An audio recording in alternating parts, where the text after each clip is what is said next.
मथुरादत्त जोशी जी, आपने लगभग सभी लोगों को सुना। आप देखिए कि उत्तराखंड जब बना तब भी आंदोलन हुआ, सबको पता है। और उस आंदोलन के बाद ये उत्तराखंड बना, बहुत सारे लोगों की शहादत हुई। आज फिर आंदोलन, मतलब कोई साल ऐसा गया होगा जिस साल आंदोलन नहीं हुए, जिस वर्ष युवा सड़कों पर नहीं आए, कोई साल ऐसा गया होगा इन 25 वर्षों में। और आज भी युवा जो है, जिसको वास्तव में ये कहा गया है कि अगर इन्हें सही दिशा दे दो तो बहुत कुछ हम इनसे सीख सकते हैं, इनसे भविष्य की बहुत सारी चीज़ें इनके अंदर हैं जो ये हमें दे सकते हैं। लेकिन अगर युवा इसी तरह सड़कों पर रहा तो सवाल तो खड़े होंगे ही। जोशी जी। निश्चित रूप से संजय जी, सवाल खड़े होंगे। मामला गंभीर है, इसमें कोई दो राय नहीं है। क्योंकि विगत वर्षों में जब पेपर लीक हुए, नकल माफिया को पकड़ा भी गया, जेल के अंदर बंद भी किया गया, आयोगों के अध्यक्षों के इस्तीफे भी हुए, नए आयोग के अध्यक्ष भी बने। उसके बाद भी 33 लोग आयोगों में अध्यक्ष भी बनाए गए। लेकिन उसके बाद भी उसकी पुनरावृत्ति हो रही है पेपर लीक की। ये सबके लिए गंभीर चिंता का विषय है। ये कोई भारतीय जनता पार्टी के लिए नहीं है, ये सबके लिए। ये मेरे पैनल में जितने भी लोग बैठे हैं, बहुत अच्छी बात बहुत से लोगों ने कही है। लेकिन अब सवाल इस बात का, ये बड़ा सवाल ये उठता है कि इस पर लगाम कैसे लगे।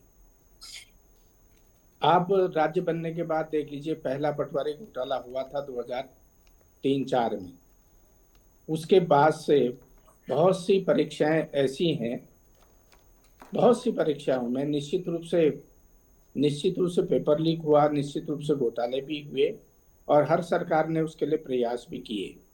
ऐसा नहीं है कि सरकारों ने प्रयास नहीं किए, किसी की भी सरकार रही हो और उनके नेताओं ने प्रयास किया और गंभीर प्रयास किए, और आज भी उसमें प्रयास हो रहे हैं। और ये वास्तव में कल की घटना, तो सबसे बड़ी सवाल तो ये है कि जिस सेंटर से ये पेपर लीक हुआ है, या 3 पेपर जो बाहर निकले हैं, आयोग के अध्यक्ष जी का बयान भी मैंने देखा, जिलाधिकारी का बयान भी मैंने सुना, अन्य लोगों के बयान भी सुने। लेकिन उस सेंटर में जब सब कुछ व्यवस्थाएं होने के बाद अगर वहां से 3 पेज पेपर के बाहर आए हैं, तो सबसे पहला सवाल तो ये उठता है कि वो कौन लोग थे, उनके खिलाफ क्या कार्रवाई अभी तक हुई। ये बड़ा सवाल है, ये वाजिब सवाल भी है। वैसे लोगों के खिलाफ निश्चित रूप से कार्रवाई होनी चाहिए थी। और उस जिस सेंटर में ये हुआ, आपने वहां सारी व्यवस्थाएं हैं सरकार की तरफ से, जैमर भी है, पुलिस भी है। आदमी अंदर कैसे घुसा, ये बड़ा सवाल है।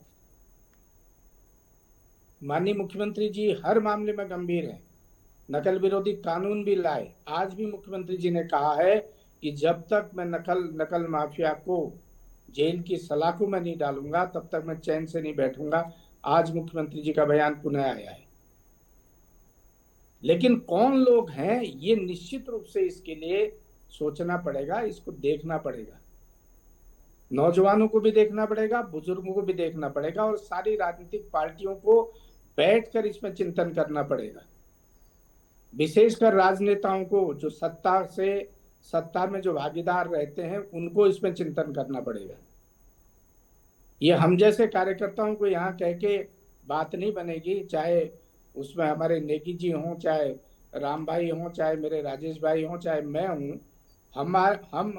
हमसे बड़े जो लोग नीति नियंता हैं, जिन लोगों को इस जनता ने चुनकर भेजा है, जिनको जिम्मेदारी दी है, जवाबदेही उनकी बनती है।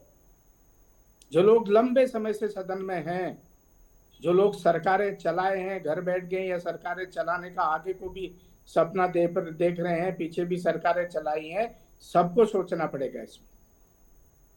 ये केवल मेरे कहने से या राजेश भाई के कहने से इसका समाधान नहीं होना है, या हम चैनलों में लड़ें झगड़ें, एक दूसरे को हम आरोप लगाएं, निश्चित रूप से उसका समाधान नहीं होगा। और आपको धन्यवाद, आपने इस गंभीर विषय पर चिंतन करने के लिए, मनन करने के लिए डिबेट रखी है, ये बड़ी बात।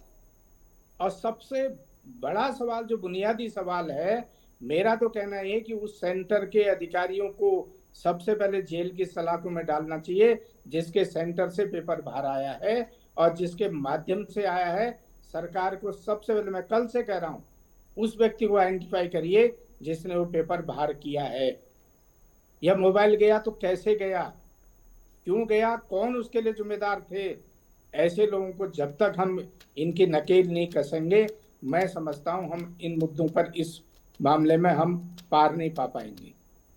ये निश्चित रूप से हमारे नौजवानों के भविष्य से खिलवाड़ है, जो बड़ी आशाओं के साथ, उम्मीदों के साथ जो पेपर की तैयारी करते हैं, मेहनत करते हैं। हमारे बच्चे भी हैं उसमें, हम भी हैं। मेरा बच्चा विगत वर्ष नीट की परीक्षा भी लीक हुई थी, मैं खुद भी भुक्तभोगी हूं। और ऐसे लोगों को निश्चित रूप से, चाहे किसी की भी सरकार हो, चाहे मेरी सरकार हो, चाहे कांग्रेस की सरकार हो, चाहे हमारे अन्य जनप्रतिनिधि हैं, यूकेटी के लोग हों, चाहे बसपा के लोग हों, चाहे अन्य लोग हों, निश्चित रूप से इसमें बैठकर एक सार्वजनिक बहस करने की आवश्यकता है। चलिए, सार्वजनिक और बहस की पहल कौन करेगा जोशी जी, ये भी एक बड़ा सवाल है। और सरकार इस पर नि, कार्रवाई क्या करेगी? मैंने कहा ना, उन लोगों को जो लोग सत्ता के लिए तो बड़ी छटपटाहट करते हैं, हाँ, यह सत्ता का जो एंजॉय कर रहे हैं, मैं किसी का पक्ष नहीं ले रहा हूं, मैं भाजपा का प्रतिनिधि बन के बैठा हूं, लेकिन मैं ये नहीं कर रहा हूं। सब जिम्मेदार हैं जिन पर नीति नियंता, जो सरकार नीति बनाने का काम करते हैं, चाहे वो किसी पक्ष के लोग भी हों,